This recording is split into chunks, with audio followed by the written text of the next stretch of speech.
Alam nyo ba, mga kababaihan, gustong-gusto niyan na pinagsisigawan sila sa buong mundo. Sa inyong mga pamilya, sa trabaho man yan. Kasi pakiramdam namin ay proud na proud kayo sa amin at mahal nyo talaga kami. Maitim ba skin? Underarm at singit mo? K-Skin ang bahala sa'yo. Premium ang ingredients, paraben-free and sulfate-free, and FDA-approved, kaya safe for everyone.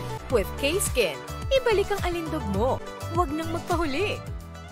Hi guys! Welcome back to our channel. Kamusta po kayong lahat? Sana ay nasa mabuti po kayo. At sa mga hindi pa po nakakakilala sa akin, my name is Cheryl Ting. At kung bago lang po kayo sa channel na to, pwede po pong makahingi ng isang favor to please consider to subscribe dito po sa ating channel. And also, wag nyo na rin po sanang kalimutan i-like and follow ang ating Facebook page official and also ang ating TikTok account, Cheryl Ting. Maraming salamat po. And for today's video is let's talk about paano nyo ba mapapaniwala yung mga partner ninyong babae na talagang mahal nyo sila. Kadalasan sa mga kalalakihan, naiintindihan ko po kayo na minsan kahit na anong ginagawa ninyong effort sa isang babae, pero madalas pa rin kayong ina-accuse na hindi nyo sila mahal. Pero ang totoo, mahal mo siya. Kaya nasasaktan ka every time na hindi niya sinasabing mahal mo siya. Ang mga kalalakihan, create talaga na mapagmahal yan. Yun nga lang, nagmamahal sila naturally, naaayon dun sa alam lang nila. Kaya nga binili ng Panginoon yan, di ba? Sa mga husband na love your wife. Nature kasi sa mga kalalakihan na magbigay talaga ng pagmamahal. Kaya lang minsan, may mga oras na nag-fail sila na ipakita yung pagmamahal nila doon sa babae. Okay, number 1, para maiparamdam nyo na mahal nyo itong partner ninyo, itong mga misis ninyo. Presence. Magpakita ka in times of need, in times of pain. Willing na makinig sa mga hinaing niya kahit na hindi ka magsalita. Even joy and happiness dapat nasa tabi ka rin niya. Kasi kapag kulang sa presence mo ang babae, iisipin talaga niyan lack of care and love ka sa kanya. Just be available all the time. Number 2, publicity. Alam niyo ba, mga kababaihan, gustong-gusto niyan na pinagsisigawan sila sa buong mundo. Sa inyong mga pamilya, sa trabaho man yan. Kasi pakiramdam namin ay proud na proud kayo sa amin at mahal nyo talaga kami. Gawin mo siyang screensaver ng phone mo. Gawin mo siyang profile picture ng mga social media accounts mo. Kasi mas nararamdaman ng mga kababaihan na they are appreciated kapag pinapublic sila at hindi sila itinatago. Hindi naman kailangan maingay, pero ang kailangan lang yung validation na sa'yo siya at ikaw ay sa kanya. Respeto ang tawag doon.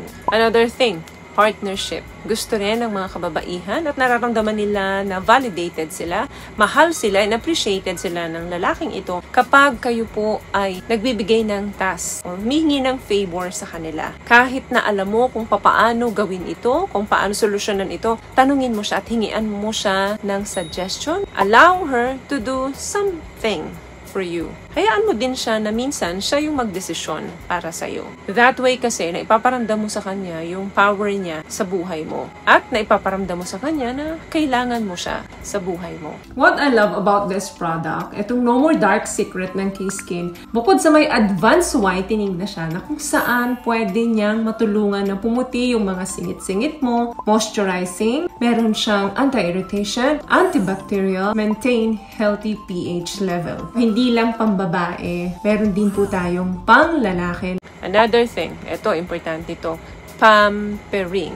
Madalas, maraming nag-fail na mga kalalakihan dito. Ang mga kababaihan, kapag hindi nila nagagawa yung mga bagay na gusto nila, yung mga bagay na ikasasaya nila, or mga bagay na magpapaganda sa kanila, asahan mo pakiramdam niyan, hindi mo talaga siya mahal. Iba-iba po ang pagpapamper sa babae. Depende kung ano yung preferences niya. Depende rin niya kung ano yung love language niya. Kung ang love language niya, para mapatunayan na mahal siya, shopping. Okay, pag shopping mo siya once in a while at dalhin mo siya sa lugar na gusto niya. Bilhan mo siya ng lipstick or pampaganda man lang. Mano ba naman yung 2 guhit ng sahod mo o worth 300, 400 pesos ng sahod mo sa isang buwan inakalaan para dyan sa partner mo. Kasi pag alam mo yung love language ng partner mo, ang dali-dali mong spoil yung partner mo. Ang dali-dali mong makuha ng love and attention niya. So, depende yan kung ano yung love language ng partner mo. Kasi minsan, Gagawin mo yung isang bagay para sa kanya pero hindi niya ma-appreciate yun. Bakit? Kasi hindi naman yun yung love language niya. Love language mo yun. Kaya minsan nagkakaroon ng disconnection dahil hindi nag-aakma yung pagpapakita natin ng mga love language natin sa isa't isa. Another thing, eto, mahalaga din to. Power. Yes, kapangyarihan, pero hindi ito yung kapangyarihan ni Darna. What I'm trying to say is bigyan mo siya ng capability. Ang mga kababaihan, kapag less ang power niyan sa relationship ninyo,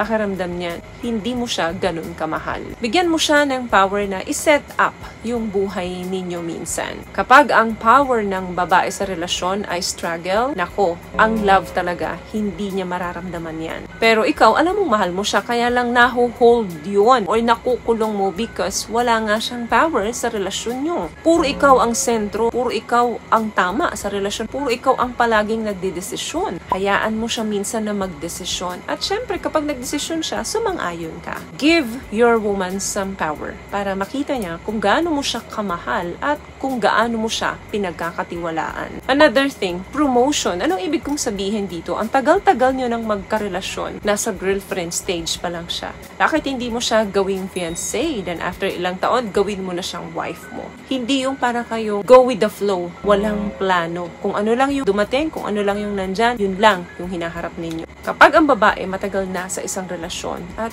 wala ka pang plano sa kanya na maging fiancé siya or maging kabiak mo, asahan mo, hindi maganda yung tatakbo sa isip niyan. Iisipin mo niya na hindi mo siya mahal. Bakit? Hindi mo siya magawang pakasalan. Ang tagal nyo na sa relasyon. Ilan taon na kayo sa relasyon? Maniwala ka sa hindi. Pag ang babae tumagal na sa relasyon, 5 taon, 6, 7, 8, nako, nag-iisip na yan. Kailangan ikaw bilang lalaki, magplano ka na. Kung talagang mahal mo siya, hayain mo nang magpakasal yan. Kasi kapag hindi, tapos matagal na kayo sa relasyon, pakaramdam niya, hindi pa rin buo yung commitment mo towards her. Last one, prayers. Kailangan kapag nananalangin ka, hindi lang puro pang sarili mo. Kailangan isama mo rin siya. Or manalangin kayo pareho. Magkasabay kayo. Gawin yung sentro ang Diyos ng relasyon nyo. Asahan mo kapag ganyan, lahat ng mga obstacles na pagdadaan ninyo, madalas malalagpasan nyo. Hindi lang dapat puro physical yung ginugrow natin sa relationship. Dapat spiritually. Yung spiritual journey ninyo, yan yung magbibuild and mag-grow ng pagmamahal ninyo sa isa't isa. So, yun lamang guys ang video natin for today. I hope nakapagbigay po ako ng tips sa inyo. At kung nagustuhan niyo po ang ating video, please give it a thumbs up, comment down below, and also share this video na rin po sa mga kaibigan na sa tingin nyo matutulungan ng video natin. Once again, palagi po kayong mag-iingat at palagi po kayong manalangin. Thank you guys for watching and see you in our next one. Always love yourself and be a blessing. Bye!